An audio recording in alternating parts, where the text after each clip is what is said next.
Hi, everyone, and welcome to our fortnightly series looking at how the events industry is responding to COVID-19. I'm Lauren Demülemeester from the business development team at Space Professional and will be your host today. So today we'll be exploring what should we be thinking about ahead of the government announcements this week. As we all know, we should get a little more visibility and see kind of how we're going to be emerging from this pandemic. So we're delighted to be joined again by Simon Hughes, who's the Vice Chair of British Visits and Events Partnerships, who, as you know, represent the major industry associations and have been on the front lines of negotiation with the government during the pandemic. And also again by Carina Bauer, who is CEO of the IMEX group, and as you all know, it is the leading global exhibition for the meeting and events industry. So if you'd like to pose any questions to the speakers, you can do so in the comments below the live stream or using the hashtag HSPresents, and we'll look to pick those up towards the end. So moving on to the main topic. So what have negotiations with the government focused on in the last fortnight? Simon. Thanks, Lauren.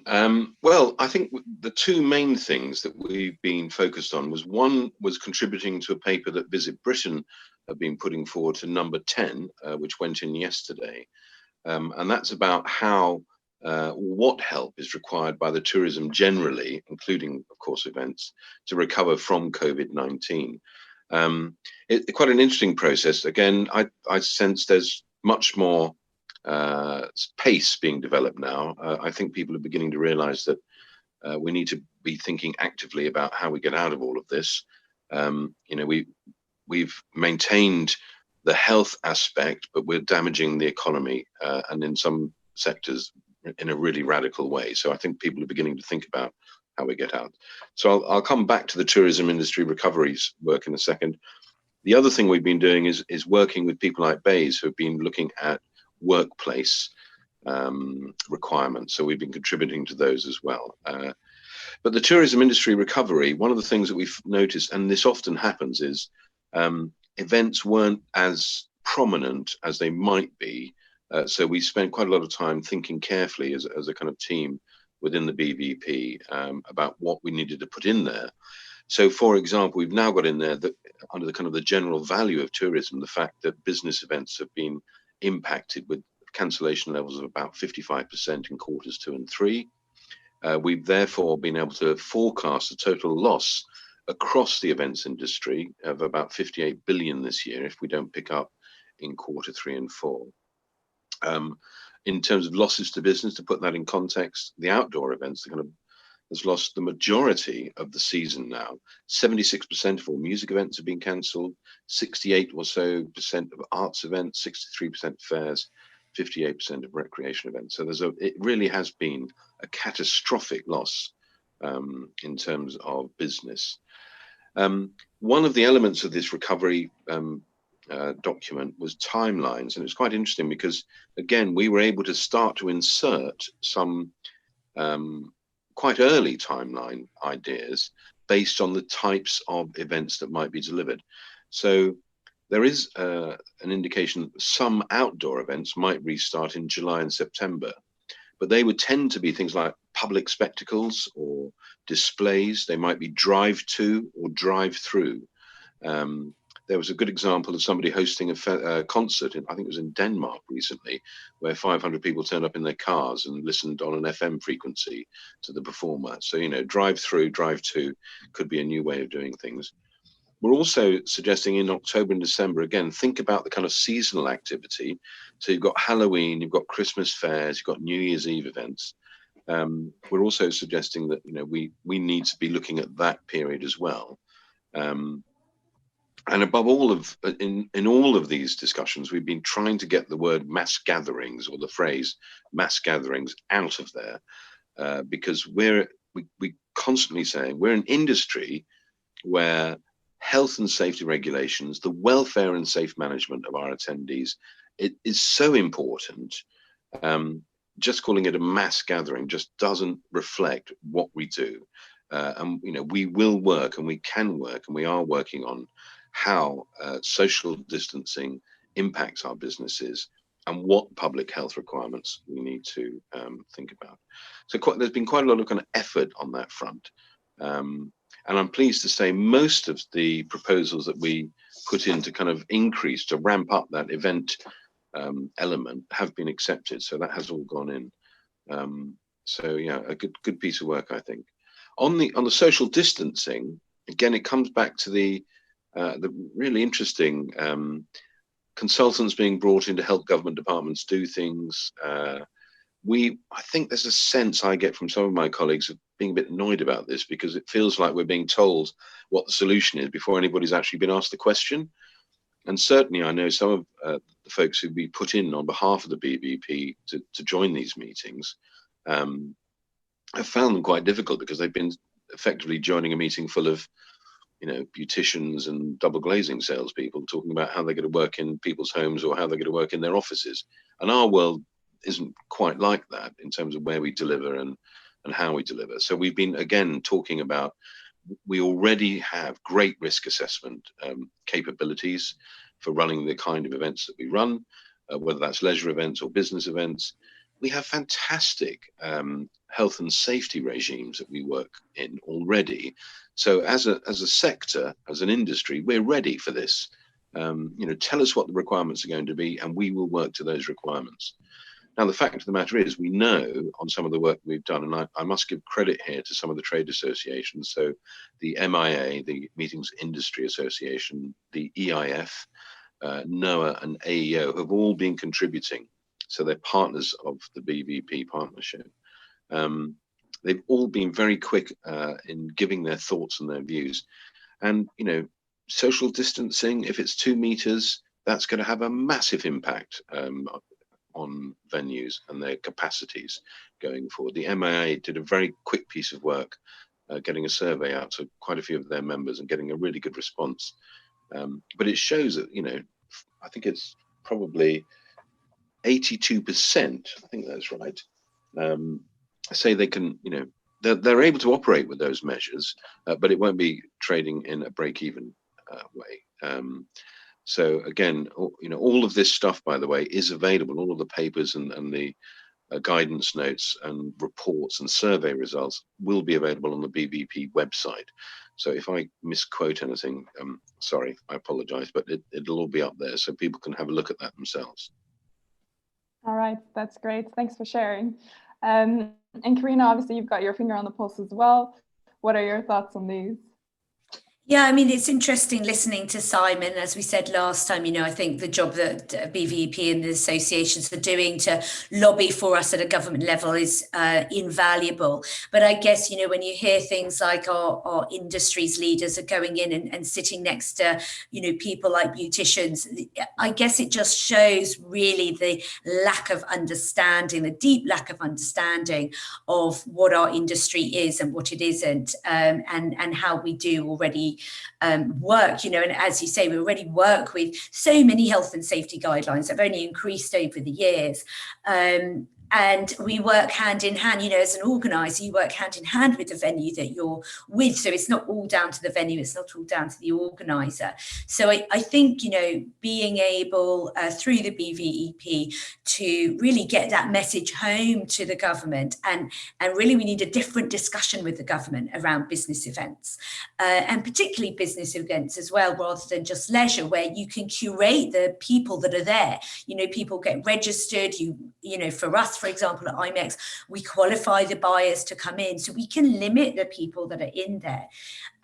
So I think it's a really different conversation for, you know, opening up retail, for example, and we understand that obviously and perfectly, but we need the government to. I know Mash Media, for example, are starting a campaign to actually increase our industry's profile in the mainstream media, because that's often what obviously drives political decisions and political discussion. And I think that's a good idea as well, especially with the report that came out yesterday showing the value of our industry last year, which was at its peak, if you like. So really showing not only what we're potentially missing this year in terms of lost business, but the potential of our industry to generate business and to generate new leads and be a regeneration tool for all the other sectors and industries that are suffering as well. So I think it's important we present ourselves in that way, not just we've lost this, but actually the whole, all industry sectors lose out when their business events stop happening. And, being somebody who's, trying very hard to develop connections for the business events community online in lieu of not having IMEX Frankfurt next week, I can tell you it's not the same. So there are things that can be done online, of course, but it's not the same. And you're not going to drive the same kind of business results and connections and relationships online as you do in a business event scenario. So I do think that messaging has to be very strong with government, but also in the mainstream media. And from that perspective, we have an opportunity like we've never had before. So if you want to look at the silver lining, that's the silver lining. People haven't been interested in the business events sector before. They, I think, are more interested or could be more interested now if we position that correctly. Of course, yes, that's for sure. And I think more and more clients are itching to get back to business as usual, and they are feeling the effects of the lack of business events. But in that sense, how prepared are we as a sector to return to work, you think?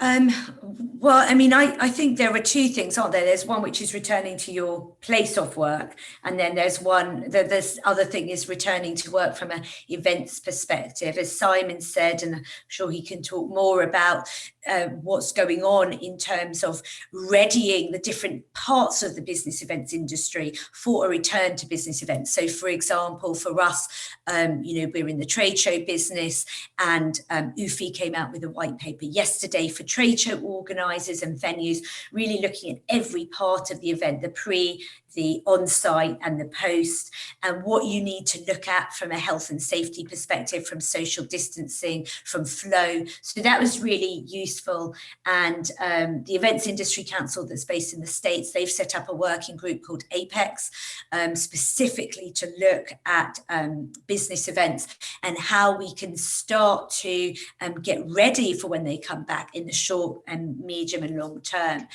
So I think we are getting ourselves ready for a return to business events. The difficulty is the fluidity of the situation and not knowing what the rules will be at the point in time when you can hold them. But the one thing I would say with that is it's no point, I think, applying the lockdown rules to your business events, because clearly when you're in lockdown, you can't hold a business event. So we need to see as well, and I think you need to make a judgment based on your event of what is possible and also desirable and achievable, so that your event still has at its core what it's designed to do. And you've got to take a pretty hard look and be pretty tough about looking at that to see, really what you're going to be able to do within certain different parameters, and probably look at different scenarios. Yeah. And Simon, what kind of examples have you been seeing for people getting ready to get back to work? Well, I've seen a number of examples, and there's quite a lot of good thinking going on. I think it's interesting that, in fact, in that report that we've helped Visit Britain put together, one of the issues for the broader tourism and hospitality sector that we sit in was the timing, how long they would require. And they were kind of talking about 2 to 4 weeks, and we absolutely insisted that we should put a longer time frame in for the events sector of 8 to 12 weeks. And the main reason for that was not just kind of production or planning or content development, delegate acquisition, but also if it's leisure activity, it's the marketing. So the marketing and the communications surrounding that to actually get people to the event, if you've been allowed to stage it. So there is quite a lot of work being done on kind of the timelines and the modeling and the profiling of different types of events and how they can, how much time they need. So I think that's quite important. If I can just drift back to the UK events report. So we published that yesterday. We took the decision to publish that because we think it's part of the process we need to engage in order to make people understand just how important events are. So this was put together during 2019. 31 billion pounds of direct spend on business events, 39 billion pounds on leisure events, which gives us the kind of 70 billion number. Now, we delayed publishing it when COVID-19 first happened. We decided, let's publish it now. It's a really good bookmark, effectively, of what events bring our economy. And there's absolutely no doubt we need to realign, we need to revitalize our kind of commercial footprint. And Carina makes that point really well. That's across all sectors. That needs to happen. And we must make events play a critical role in getting us fit for business. And I think in terms of what's happening and are we getting ready, one of the things I'm very conscious of is there seems to be a massive amount of collaboration across the industry in order to make that happen. People are really focused on working together, getting consistency of messaging, telling their clients, helping their clients, telling the media what's going on as well. And I think that that point about we might have quite an active trade media or trade press in the event sector, but how often do we get mentioned in the mainstream? We've done I think there've been a couple of interviews on the BBC. There's been some good work from some of the editors in the trade press in terms of radio station and the thing, but we need to do a lot more of that. We need to really engage with people to make sure they're really clear about what it is that we can bring in the critical role of getting us fit for business in the future. I'm just about to be joined by one of my office assistants in the shape of a cat, so I'm sorry about that. I'm gonna have to shoo her away in a second. I do agree. It's interesting listening to you, Simon, about the timelines and that lack of understanding again of what it really takes to put on an event, whether it's leisure or business. And you don't have a 2-week lead to put on an event for 500 people, 5,000 or 10,000 people. You're working for a year, hopefully, but certainly you need a minimum of 8 to 12 weeks. So I do think that understanding is really, really important to get across. Yes, of course, and I think it's going to be the case for most event professionals. So what do you think event professionals should be focusing on right now then, in that case, in getting ready for getting out of this pandemic? Would you like me to? Absolutely. Go ahead. Yeah, I think the issue right now is the issue of furlough. Because that's going to be the real challenge to help maintain businesses that have been, quite. She's here. Businesses that have been quite successful are now facing a real challenge. So I think we held a senior events leaders panel at the end of the month, and that was the clear message all of them were saying is we've got to make sure there's no drop off in furlough. Now, we're expecting more news on this on Sunday. I think it is the Prime Minister's due to update us. And we've heard this week, the numbers of people who are on furlough probably double what government expected. And the cost of that, again, is a huge cost to our economy. So how we work through this, I think, is probably the most immediate challenge because so many different businesses across the sector are being impacted, but also so many of our clients are being impacted by this as well. So I think that's where the real focus is. And also that panel we had of leaders from across the industry, how we're represented to government and making sure they understand what we can do to help them is critical as well. And so, I think that collaboration and that consistency of messaging and coming together to do things and really focus on the most important things has been quite remarkable. And it's part of our DNA, I suspect. We're quite good at doing that. Give us an immediate deadline and we're on it. And so many people I've met in the industry over the years, that's the way they are. It's wired into them. It's hardwired into them. And that's helping us hugely, I think, in these really challenging times. For sure. I think, you know, talking about the sort of individual event planners or organisers, event professionals who might be listening in, you know, I think, you know, we've said it before, but one of the obvious things to do if you are on furlough or if your work has reduced or, you know, perhaps you might have even been made redundant, I think it's really looking at what the skills of the future are going to be and take the opportunity, if you can, to actually use this time to upskill and to think about, you know, I think if you give some thought about what events in the future might look like, there are a lot of articles out there, a lot of people on webinars like this talking, a lot of research papers, really look at, you know, what could you do to deliver in that new environment and what new skills might you need to learn. So, for example, digital skills, you know, would you be able to be an expert in delivering a hybrid program? Are you keeping really up to date with the social distancing rules that might be necessary and the operational issues surrounding that? So I would really advise people on a very personal level to think forward in that way and make sure they are in the best possible position to be the person that the companies turn to when we can run events again. If you own a business, I would suggest, you know, looking at what your strategic plans were for that business, really thinking through those sort of 2, 3, 5-year plans that you might have had. What are the things on your list that you think are still important for your business that you still think will be necessary or maybe even more necessary in the new world? What are the things that are going to give you an edge? And if you don't have too much other business at the moment, if you're not working like crazy to just, you know, keep alive, then try to again use this time to maybe accelerate some of the work around those plans.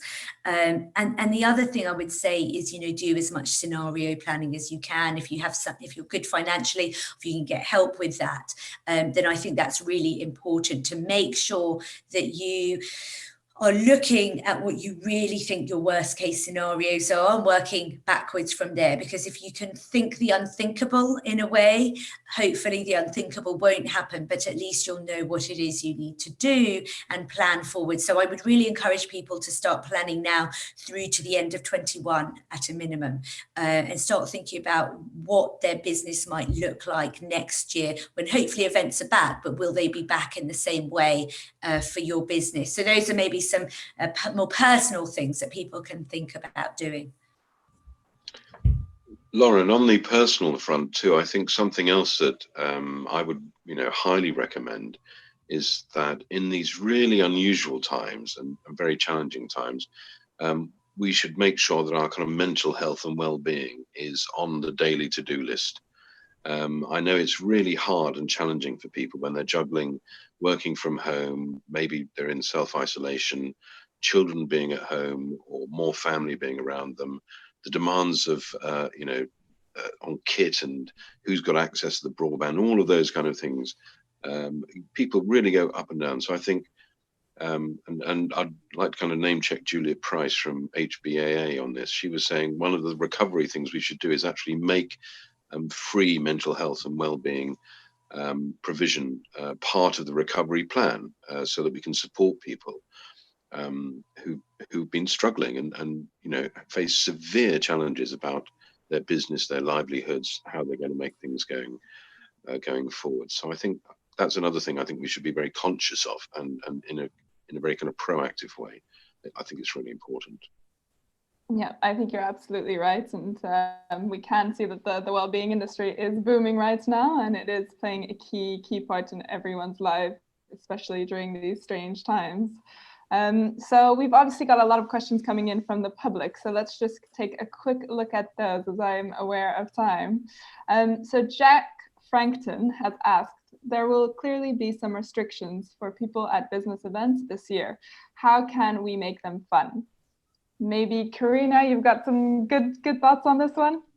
It's a great question. I guess, it depends on what the social restrictions are. And I guess as well, that comes back to really looking at what your event is and can you deliver the event that you want, which might be part of that is the fun with the restrictions that we have to live with. And there might be some hard decisions where you say, actually, I can't have, my delegates are coming 60% or 70% of them for the fun, not the business. And if that's the case, there might need to be things to be looked at. Having said that, I think, we're learning in the virtual world that you can make things fun. And the virtual world, I think one of the reasons it's not as effective is because it's very transactional. You call somebody to talk about, something specific, or you go online to watch a webinar and then you're off again.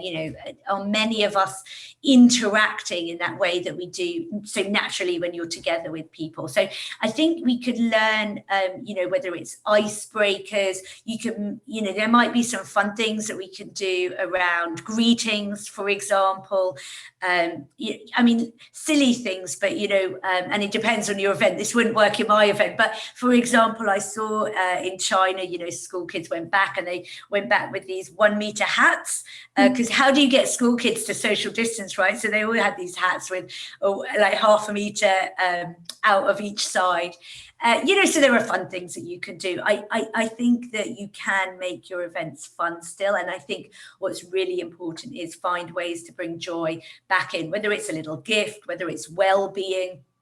I think that whether you're doing things online or whether it's when we come back, think about the joyful moments. We're launching Planet IMEX today, and one of the things that we've really looked at is how can we bring joyful moments to people. And so on there are things like, DJ mix from one of our team, or, we're still doing our IMEX run, but we're doing it virtually. When you go and explore it, you'll hear bird sound and waves lapping. So, you can do things with sense, with sounds to put people in the right frame of mind. So I think there are things you can do, but I think you need to be realistic about what your event is as well. Those are some very good examples. Simon, would you like to add? Well, I think, if we have to actually run events and we still are restricted by, say, 2 meters social distancing, the first thing I would do is probably do something fun in the line, in the queue, because there will without doubt be a queue to get into the venue or to get onto the showground or wherever it is. So I think there are opportunities there to kind of think creatively about, okay, if this is the world we have to operate in, how do we take advantage of that? Yeah. So rather than just leaving people lining out for a 20-minute wait or whatever, or however long it might be, it could be much longer than that. Well, if they're going to be there, do something with them. Do you know, Simon, that's such a great point, because, we do that anyway, even without social distancing rules at IMEX. We have stickers on the floor that are, fun comments during registration queues. We use Song Division to bring in live music. All of those things you could still do. We even had live puppeteers in a couple of our shows, walking around on stilts and just creating that atmosphere. So you can do that whether you've got social distancing or not, and you need to keep people entertained and happy and reduce stress of the event. Sometimes there's a stress because you are in a queue and in a crowd rather than the social distancing. Yeah, atmosphere is definitely all at the event. So next question, Kelly on Vimeo. What's going to be the next big thing for venues, pubs, etc. over the next 12 months? How will venues evolve to get people back in and keep them in? I know that's actually something you were touching on, Carina, in your previous statement on how you can prepare your businesses to get out of the pandemic. Yeah, I mean, I'm sure Simon has views as well, but I think venues, it's hard to compare venues. We're talking about a pub or we're talking about Excel, but at the end of the day, I think venue operators in particular are very good at creating or reimagining themselves, if you like.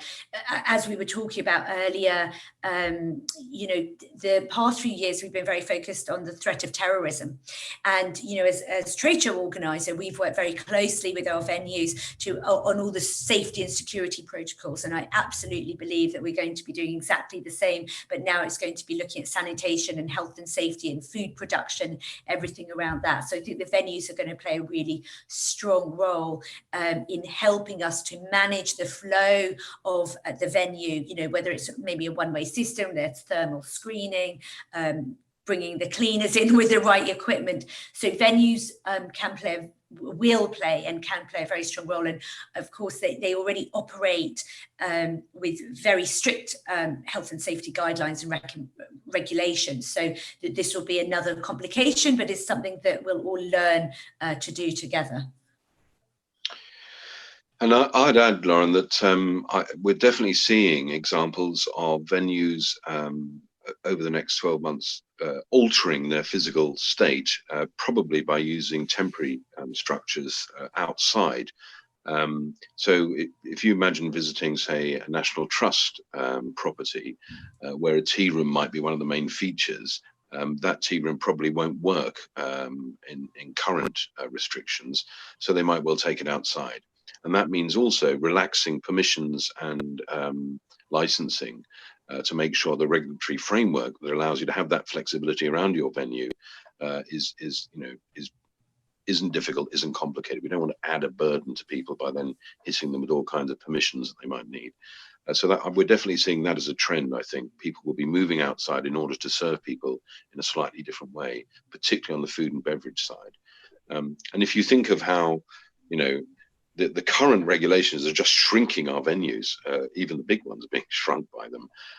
You can imagine why it might be useful to have that additional space to give people space to kind of either eat or just queue or whatever it is. But I definitely think that's one of the trends we'll see over the next 6 to 12 months. Yeah, and definitely some good collaboration between organizers and venues in that sense. It's going to be play a massive part in attracting business to their venues. So next question from Madeline on Vimeo. Which countries have been most impressive in getting their events industries back on track? Well, I mean, you know, a lot of the world is locked down at the moment, so I'm not sure that there are very many countries that are getting their events back on track. However, I think if you look to Asia, where this epidemic started, you can see some shoots of hope, if you like. So last week, there was a major automotive show that took place in Hubei province, I think it was, which was, you know, really the epicenter of the outbreak. It was largely a domestic show, I should add, but it was a large show. Thousands of people went to that event, and they had, you know, very strict protocols around who could attend, thermal screening, the queuing procedures, etc. But, you know, from the pictures, it did look like a good, vibrant, busy trade show.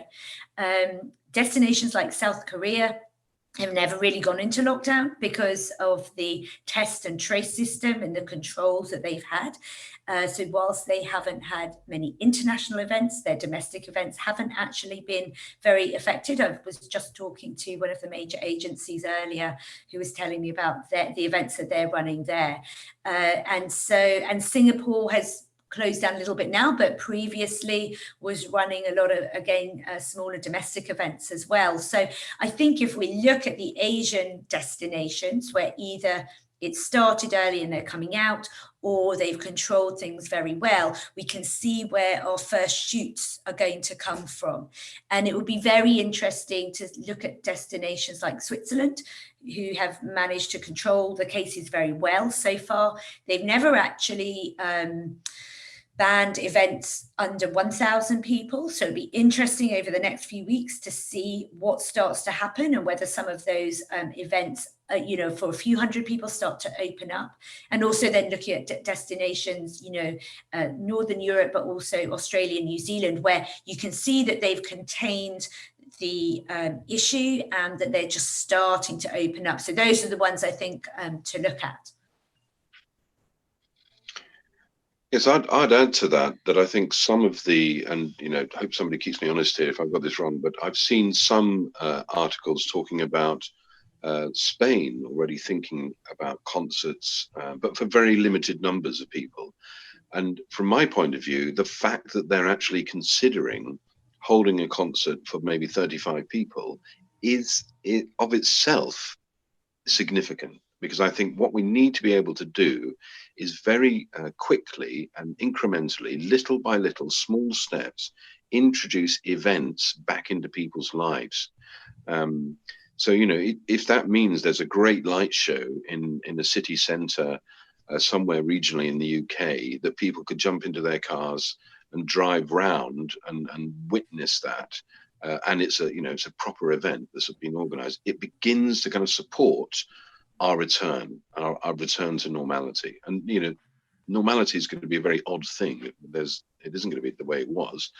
We published a report about how wonderful our industry is. We'll never get back to 2019 in the way that 2019 was, I suspect, for quite a long time. So we need to think of ways of bringing events out, small steps, creative steps that engage people and give people that experience. And I think it's the real experience. Can you imagine turning around? You've got a car full of kids and you turn around a corner and there's a building you've looked at, pretty much every day of your life that just suddenly is transformed through lighting or through mapping or something.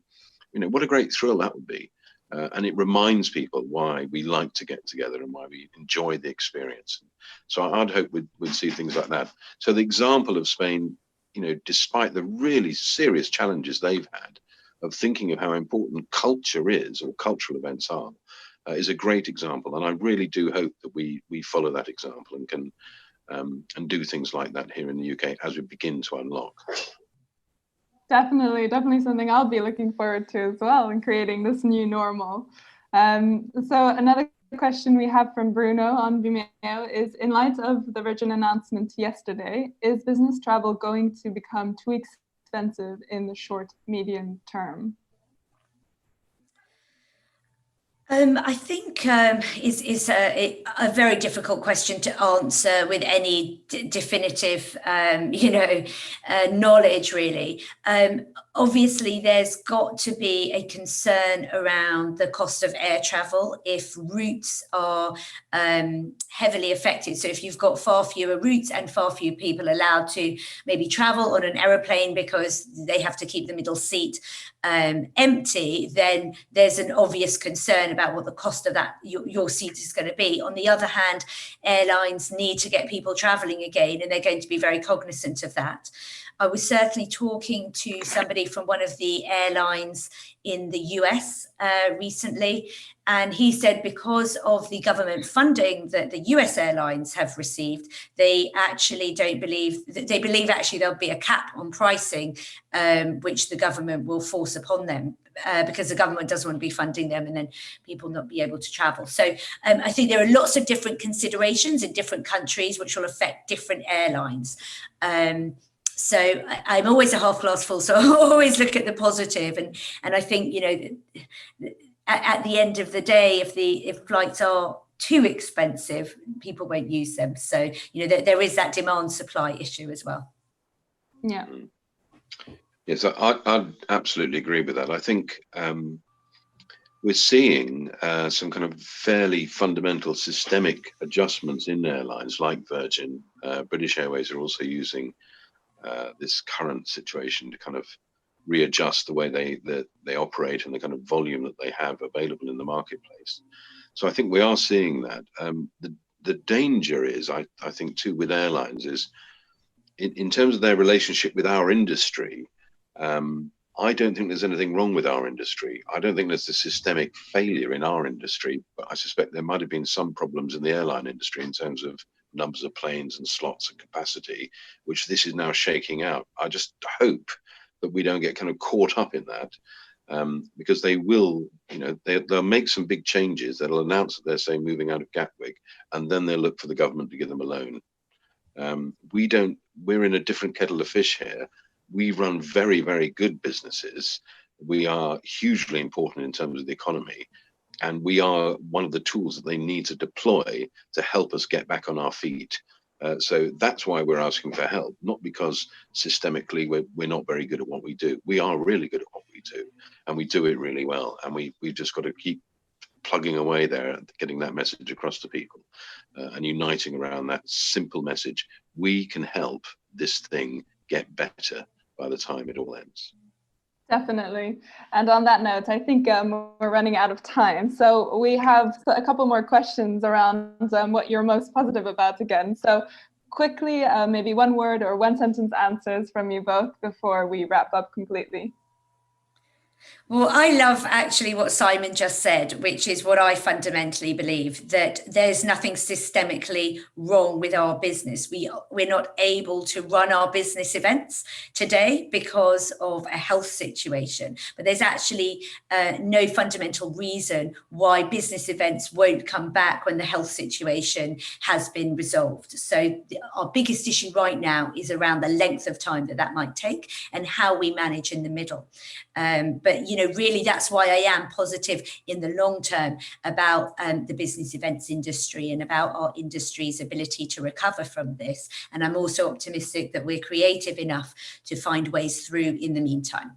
Of course. And Simon, do you have something to add quickly? Yep, I think I want to see more of the expertise that we have in our industry being used by government to help them plan their way out of this. Yeah. Perfect. Well, thank you so much. So that's a wrap for today. Thank you to all our listeners for joining us today. And of course, our wonderful speakers, Carina Bauer and Simon Hughes. It's been great to have you again on the show, and we really look forward to having you back as well on our next ones. So the next live stream will actually be taking place not in a fortnight's time, but on the 27th instead, as we'll be hosting the first of our 3-part virtual event series discussing business and events in a post-pandemic world. So you can follow us on our social channels at HireSpace to see the details and find out more. As always, if you have any questions for our panelists for the upcoming series, please email us on covid19@hirespace.com or message us on social media handles at HireSpace. Thank you so much for joining us today, and we hope to see you soon.